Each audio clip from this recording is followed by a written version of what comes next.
By the end of the night, you had Vivek Ramaswamy out of this watch party of about 30 people getting 5 votes. You had Ron DeSantis getting 2, both Nikki Haley and Chris Christie having a sole 1 vote. And get this, former President Donald Trump, despite not being on the stage, got 18. Ain't nothing changed, nothing new here to see. This ain't nothing but some political maneuvering. America, welcome to the eulogy, eat it up.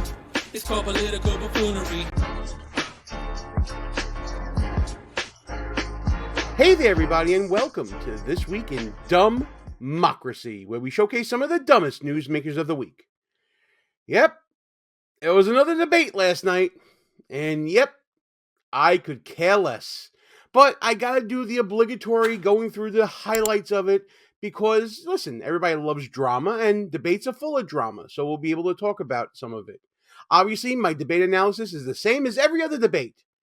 Your candidate did really well, and that candidate that you didn't like, they were just owned by everybody. But we're going to go through some of the highlights or lowlights, whatever you want to characterize them as. But before we do, please subscribe to the channel, hit that notification bell so you don't miss any other shows. And if you like what you see and hear in this or any other video on this here channel, smash that thumbs up button, like, comment, share the show with your friends, all that good stuff, because everything you do feeds that YouTube algorithm. Feed me, Carbon! Feed me now! Frankly, I've been so over these debates since they first started because they really aren't moving the needle for any reason whatsoever. Donald Trump is still the front runner by miles right now as we start heading into 2024. Nobody's moved the needle. There's been shifting within the secondary pack here, but nobody has distinguished themselves as ready for prime time to go up against Trump. And Megyn Kelly, who was one of the moderators for this debate on News Nation, which, by the way, yeah, I don't watch it either, but Megyn Kelly pointed that fact out to just about every candidate on the stage with some very pointed questions. Megyn Kelly did not play last night. She came to collect some scalps of candidates, starting with Ron DeSantis. Governor DeSantis, your campaign and its super PAC have spent the most money, had the most high net worth donors, and had a wave of momentum coming into this race after your big re-election win in Florida. You were seen by many as the candidate most likely to consolidate the non-Trump field. But here we are, a month out from the first real votes, and you haven't managed to do it. In fact, Nikki Haley is beating you in New Hampshire and South Carolina now, and closing in on you in Iowa. Not to mention Trump, who is not only dominating in the early states, but is beating you in Florida by over 30 points. Oof! Oh, that's gotta hurt. She hasn't even gotten to the question yet. The preamble's gotta be killing him. Is it fair to say, as Senator Tim Scott did when he dropped out, that voters are telling you, not no, but not now?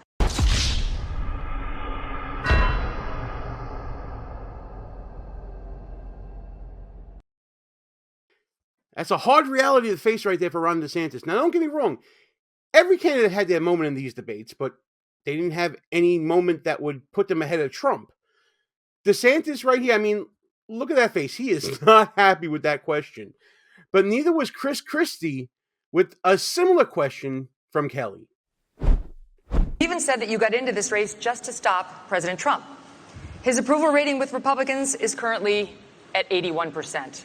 Yours is at 25. Your best state is New Hampshire, and even there, 2/3 of GOP voters say they would be angry and disappointed if you won. Damn! Is this a Donald Trump commercial?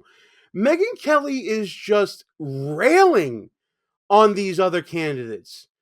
Donald Trump didn't have to do any work tonight, and it looks like he won just from the preamble of questions from Megyn Kelly. It's unbelievable here. Chris Christie got destroyed before opening his mouth. Respectfully, Governor, you have not stopped Mr. Trump, and voters may wonder how you could possibly become the nominee of a party that does not appear to like you very much.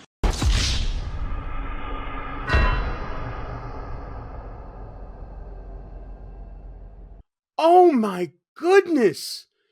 And you know, it's true. It's all absolutely true. I don't know of one Chris Christie supporter in any of my circle of friends that I speak with, let alone people I see on social media, that are not just Republicans against Trump or something like that. So Megyn Kelly just, oh my goodness, savage. But Kelly wasn't done. She even came for Nikki Haley and her newfound big deal corporate donors. Weeks ago, you met with Wall Street heavyweights, including leaders from JP Morgan, Goldman Sachs, and BlackRock. Several other billionaire investors are reportedly ready to endorse you, or recently have, all of which comes with expectations. Aren't you too tight with the banks and the billionaires to win over the GOP's working class base, which mostly wants to break the system, not elect someone beholden to it?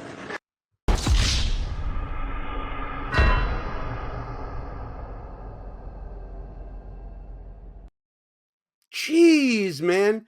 Megyn Kelly came to play. Now, I'm not saying that she's doing Donald Trump's bidding, but she's saying all the things that people are saying about these candidates out there.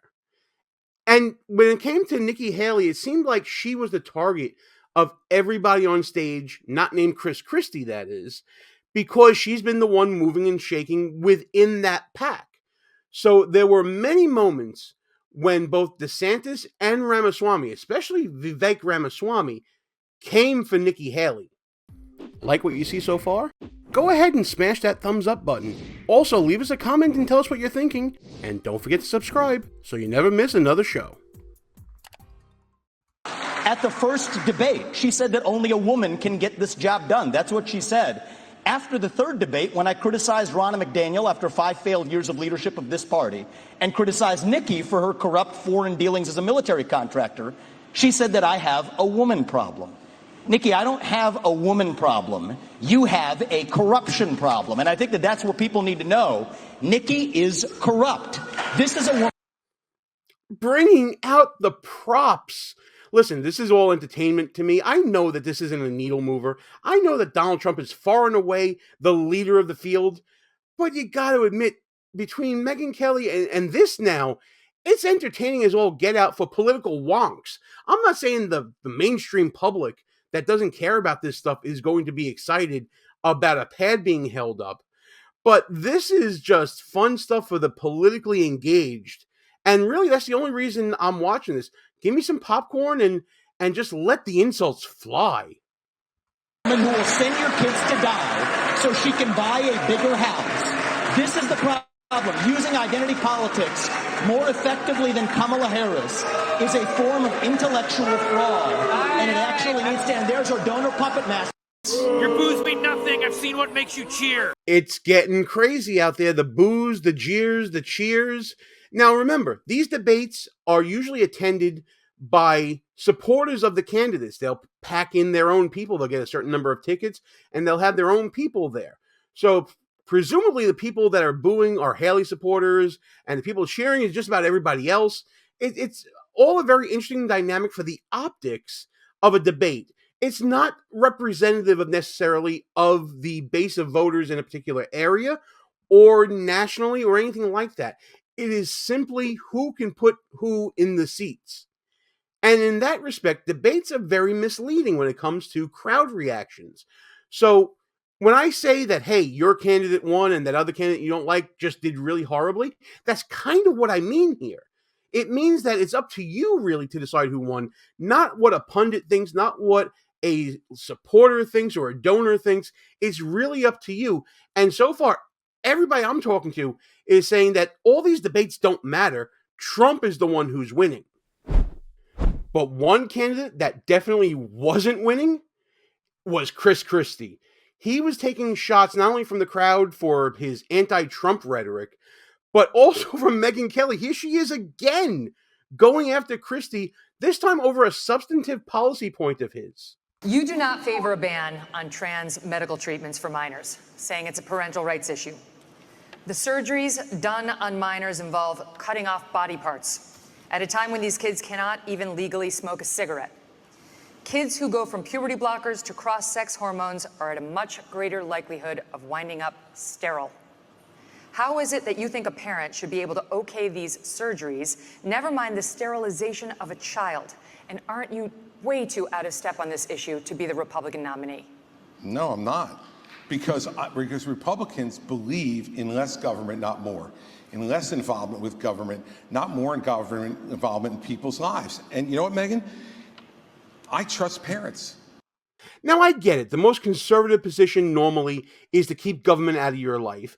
But this point from Christie about trusting parents didn't work out so well in discussing this issue. You talk about parental rights. Let's talk about them. When you were governor in 2017, you signed a law that required new guidelines for schools dealing with transgender students. Those guidelines required schools to accept a child's preferred gender identity, even if the minor's parents objected. Not true. And it said that there is no duty for schools to notify parents if their son or daughter changes their gender identity, allowing this serious issue to remain a secret between the school and a child. How is any of that pro-parental rights? By the way, that's simply not true. You're doing what you accuse me of, Chris. It is absolutely true. That's simply not true. That's simply. So again, Megyn Kelly did her homework. Chris Christie was just talking about parental rights and being deferential to parents, yet he was putting out guidelines saying that you didn't have to notify parents about gender identity of students. It's catching him in a contradiction that doesn't have to do with Donald Trump. If there was ever a death knell for Chris Christie, this might be it right here. Not true. That law was put into effect in 2018 and regulated in 2018 after I was out of office, Megan. No, we did not, Megan. We did not issue those guidelines, and you're wrong about that. Simply wrong. I have stood up each and every time. So I think if this is one issue that's disqualifying, it's this one. I stood up every single time for parents to be able to make the decisions for their minor children. But parents... Every single time, parents should make those decisions. And by the way, you know what? Every once in a while, parents are going to make decisions that we disagree with. But the minute you start to take those rights away from parents, you don't know that slippery slope, what rights are going to be taken away next, and what's going to be focused on. As a parent, you do not have the right to abuse your kids. This is cutting off their genitals. And boom goes the dynamite. This might have been Ron DeSantis' best moment in any debate so far. Finally, he's showing some fire, some passion. The crowd is behind him. This is him at his best right now on an issue that he's tackled as governor of Florida. This is mutilating these minors. These are irreversible procedures, and this is something that other countries in Europe, like Sweden, once they started doing it, they saw it did incalculable damage. They've shut it down. I signed legislation in Florida banning the mutilation of minors because it is wrong. And again, for those out there saying that, we should trust parents and all that, I get it. But don't think it's unprecedented that government steps in to protect minors with legislation. Think about cigarette legislation, smoking laws. You can't have minors smoking. Think about alcohol. You can't purchase alcohol as a minor. There are laws out there to protect minors. And this seems like an extension of that standard. We cannot allow this to happen in this country. And I know Chris disagrees with me, and I think he has an honest position. Nikki disagrees with me. She opposes the bill that we did to ban that. She said the law shouldn't get involved with it. You said the law shouldn't get involved with it. And again, this is DeSantis at his finest right now, because see how he transitioned from going from Christie to Nikki Haley, who is the mover and shaker within this group right now, saying that they differ on this point and that this is a wedge issue that would differentiate the two, and most likely will do so in favor of DeSantis, especially in conservative circles, because again, this is the issue of the moment for many conservatives. She also, though, I think, and this flows from what she did as governor of South Carolina, they had a bill to try to say that men shouldn't go into girls' bathrooms. And she killed that bill, and she bragged that she killed that bill. Even to this day, she bragged that. I don't think men should be going into little girls' bathrooms. I think it's wrong, and I think we have every right to protect them from that. So right there, that's the DeSantis that everybody remembers from 2022. That's vintage Ron DeSantis right there. And it's probably his best moment on the campaign trail yet. But for me, my personal opinion, the best moment of this particular debate goes to Vivek Ramaswamy. And here is why. Foreign policy experience is not the same as foreign policy wisdom. I want everybody at home to note that I was the first person to say we need a reasonable peace deal in Ukraine. Now a lot of the neocons are quietly coming along to that position, with the exceptions of Nikki Haley and Joe Biden, who still support this, what I believe is pointless war in Ukraine. And I think those with foreign policy experience, one thing that Joe Biden and Nikki Haley have in common is that neither of them could even state for you 3 provinces in eastern Ukraine that they want to send our troops to actually fight for. Look at that. This is what I want people to understand. These people have, I mean, she has no idea what the hell the names of those provinces are, but What's wrong with your face? This is the face of debate number 4. This is what's going to come out of it. This is what's going to be going in ads. Vivek Ramaswamy called out Nikki Haley to name provinces in the Ukraine because, again, she's the foreign policy expert. She served as ambassador to UN and all that, right? She should know this stuff. She didn't accept the challenge of naming those provinces, either by choice or because she actually didn't know. If it was a choice, this is a very bad unforced error by Nikki Haley. Because, again, this is going to be the moment that they're going to remember her, this face that she's making in response to Ramaswamy's attack on her. And this is maybe the first time that Ramaswamy got a direct hit on Nikki Haley on this foreign policy issue. It's a great moment for Ramaswamy, who, by the way, has turned into this polarizing character in the Republican field. It's either you absolutely love him or you absolutely hate him. He's very polarizing, but you can't deny that he got Haley in this moment. she wants to send our sons and daughters and our troops and our military equipment to go fight it. So reject this myth that they've been selling you, that somebody had a cup of coffee stint at the UN and then makes $8 million after, has real foreign policy experience. It takes an outsider to see this through. Look at the blank expression. She doesn't know the names of the provinces that she wants to actually fight for. And there's her puppet masters right there. The donors right there that are playing her like the puppet masters. Hold on. So by far, this was Ramaswamy's best moment of the debate, in my opinion. He was very combative in the early portions of the debate. He got into it with Chris Christie a lot, going back and forth. I think Christie called him a blowhard, or the biggest blowhard in America, or something like that. Kind of rich coming from Chris Christie. But at the same time, Ramaswamy has positioned himself as a very polarizing figure. And I think a lot of the attacks from Haley early on got to him and damaged his campaign a little bit. But at the same time, now Ramaswamy is coming back with a pretty big direct hit of his own here. But at the end of the day, folks, this is all much ado about nothing, because nobody landed any real shots at the real leader of the pack, Donald Trump. I don't think anybody convinced a Trump voter that they're better than Donald Trump. And frankly, I don't think that there are enough people that are anti-Trump out there that can coalesce behind any one of these four and provide any meaningful opposition within the Republican Party for Donald Trump at this point. We're about a month away from voting in 2024. It's getting late early for all these candidates on this stage. They better start landing some blows on the real front runner, or this is going to be a very short 2024 for all of these candidates. But hey, that's just my opinion about this whole thing. Let me know what you think about this debate. Do you think anything at all about this debate? Is it much ado about nothing? Did anybody convince you to vote for them over Donald Trump? Let me know in the comments what you think about this video. Let me know what you think about these candidates. And as always, let me know what you think about anything concerning shenanigans and buffoonery that goes on every day this week in DUMBmocracy.